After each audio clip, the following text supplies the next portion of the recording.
Sometimes it feels like modern life is just impossibly complicated, right?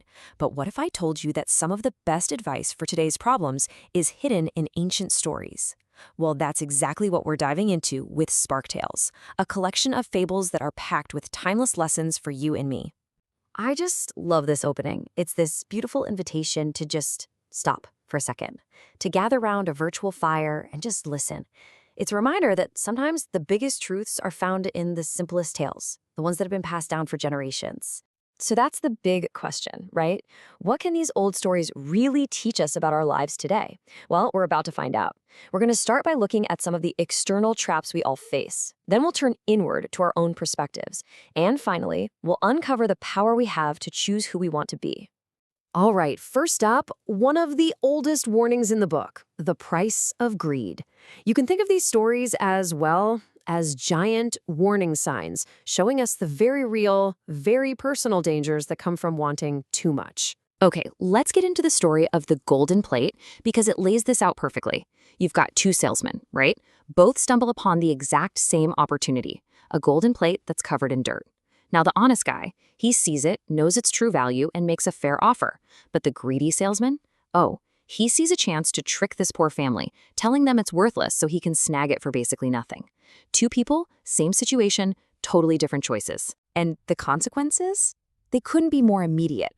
When the greedy salesman finds out he's been outsmarted by simple honesty, his rage is so intense, it literally kills him. He has a heart attack and dies right there. I mean, wow, it's a pretty stark message, isn't it? Greed isn't just some abstract flaw. It can physically destroy you. It really just boils down to this, doesn't it? Honesty is the best policy.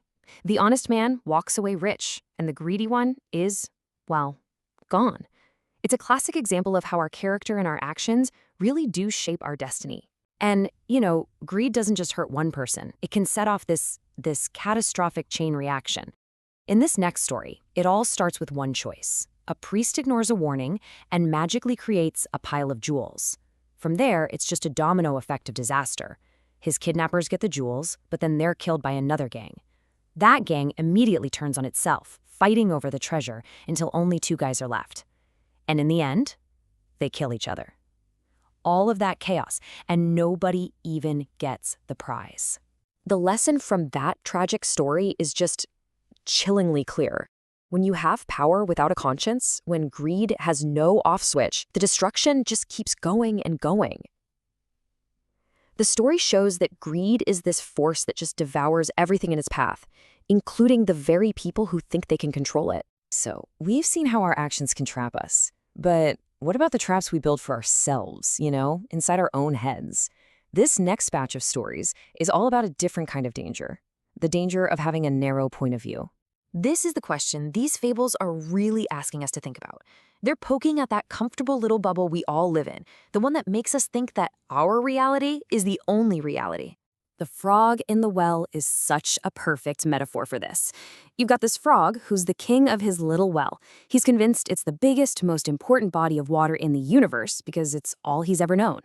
Then, a visitor from the ocean shows up and tells him about this vast, endless sea, and the frog's whole world just shatters. His reality wasn't wrong, it was just incomplete. We see the exact same idea in the famous story about the elephant and the blind men. Each man touches a different part of the animal and comes to a completely different conclusion. As you can see here, the guy who feels the tusk is convinced it's a spear. The one holding the trunk is certain it's a snake.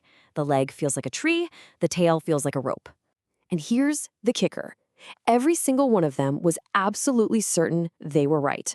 Their personal experience was 100% true for them. But because they only had one tiny piece of the puzzle, they were all wrong about the big picture. It's such a great lesson in humility, right? A reminder that our truth might not be the whole truth. So if our actions can trap us and our perspective can limit us, what's left? Well, these final stories say the most important thing we have is the power to choose, the power to decide who we actually become. This comes from an incredibly powerful Cherokee parable. An elder explains to his grandson that inside every single one of us, there's this constant battle going on between two wolves. One wolf is all the bad stuff, anger, ego, greed, resentment. And the other wolf, that one is joy, peace, love, hope, kindness. The grandson thinks about this for a minute and asks the obvious question. The question we all have, right? With these two powerful forces fighting inside me, which one wins? And the elder's answer is so simple, but it's everything. He says, the one you feed. It's not about fate. It's not about destiny. It's about choice. The part of you that grows stronger, the part that wins, is the one you decide to nourish with your thoughts and your actions every single day. I really love this quote from another tale called The Mirror. It kind of wraps up our whole journey. The idea is that we all have this precious mirror inside us, our true best self. And yeah, life can get it dusty and smudged, but it's on us to clean it through things like kindness and self-awareness, so our true nature can shine through. So in the end, these ancient stories, they aren't just for entertainment. They're a challenge. They're a call to action. They remind us that the power to live a better, more meaningful life isn't out there somewhere. It's right here, inside us. And they leave us with one simple but profound question. Which wolf will you feed today?